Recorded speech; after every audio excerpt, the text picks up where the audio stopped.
मैं किसी सेमिनार्स में जाता हूँ तो बहुत सारे स्टूडेंट्स का कॉमन क्वेश्चन होता है कि सर मुझे कुछ टिप्स दीजिए, कम समय में मैं कैसे ज़्यादा सब्जेक्ट्स को या किसी भी बात को या किसी भी सब्जेक्ट्स को याद रख सकता हूँ। तो उसके लिए आपको टेक्निक सीखना बहुत ज़रूरी है। लेकिन अगर आप टेक्निक्स नहीं भी सीखते हैं, इस टेक्निक्स को अप्लाई करते हैं, तब भी आप आसानी से बहुत कुछ याद रख सकते हैं और एग्ज़ाम में अच्छे मार्क्स को आसानी से पा सकते हैं। इस टेक्निक्स का नाम है फिनमैन टेक्निक्स।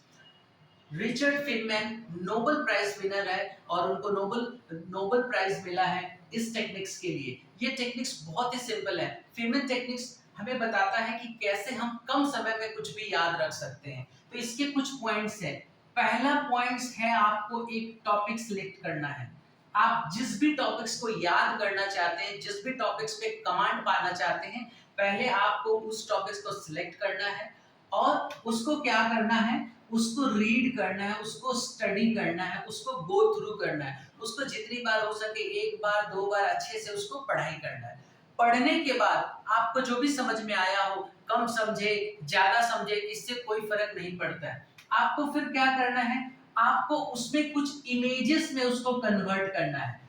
जो भी आपने पढ़ा है उसको कुछ इमेजेस में कन्वर्ट कीजिए। कम, बेसी, ज्यादा, इससे कोई फर्क नहीं पड़ता है। जब आप उसको इमेज में कन्वर्ट करते हैं तो आपको ये पता चलता है कि आपको कितना समझ में आया है, कितना याद है। दूसरा क्या करना है कि किसी न किसी को टीच करना है।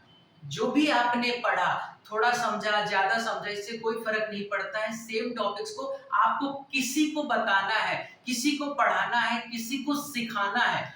अगर आपको कोई सिखाने वाला नहीं भी मिल रहा है तो आपको 2 चेयर लेना है। एक चेयर में खुद बैठना है और दूसरे चेयर में ये मान लेना है कि कोई दूसरा बंदा बैठा हुआ है और आपको उसे सिखाना है। और आपको उसको जो भी आपने कॉन्सेप्ट सीखा है, गलत सही थोड़ा छोटा मोटा, उस कॉन्सेप्ट को आपको उसे बताना है। क्योंकि जितना ज्यादा आपका कॉन्सेप्ट क्लियर होगा, आप उतना अच्छे से आप उसको बता पाएंगे। अगर आप नहीं बता पा रहे हैं तो फिर से टॉपिक्स को पढ़िए, 1 बार पढ़िए, 2 बार पढ़िए और फिर से उसको बताने का कोशिश कीजिए। क्योंकि यारो, जब आपको कुछ किसी को सिखाना या बताना पड़ता है तो आपके ऊपर और ज्यादा रिस्पॉन्सिबिलिटी आ जाती है कि आप उसे और डीप में पढ़े और समझे। टीच करने के बाद तीसरा क्या करना है, उसको सिंप्लीफाई करना है कि आप उसको और कितनी आसानी से लोगों को समझा सक रहे हैं।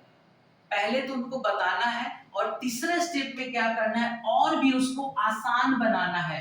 क्योंकि कितना भी टफ सब्जेक्ट हो, अगर आप उसको आसान बनाकर बच्चों को या किसी स्टूडेंट्स को सिखा पा रहे हैं तो यकीन मानिए ये कॉन्सेप्ट आपके दिमाग में बैठ चुका है। और आप जब बार बार किसी को सिखाते हैं, बताते हैं, सिखाते हैं, बताते हैं, तो फिर ऐसा होता है कि फिर आपको पढ़ने की जरूरत नहीं पड़ती। उस कॉन्सेप्ट के बारे में आपको इतना बेसिक आइडिया हो जाता है कि आप आसानी से लिख सकते हैं, अच्छे मार्क्स को पा सकते हैं और आसानी से जो आप पाना चाहते हैं उसे पा सकते हैं। इसलिए इस फीमेल टेक्निक का इस्तेमाल आज से ही करें। छोटे छोटे टॉपिक्स ले, ऑल ऑफ सडन बहुत बड़े टॉपिक्स नहीं लेना है। छोटे टॉपिक्स को ले और ये टेक्निक्स का प्रैक्टिस करें और प्रैक्टिस के बाद फिर जाकर आप थोड़े बड़े बड़े टॉपिक्स ले सकते हैं, जिससे आपका कॉन्फिडेंस बढ़े और आप कम समय में ज्यादा रिजल्ट्स को अचीव कर पाए। Thank you.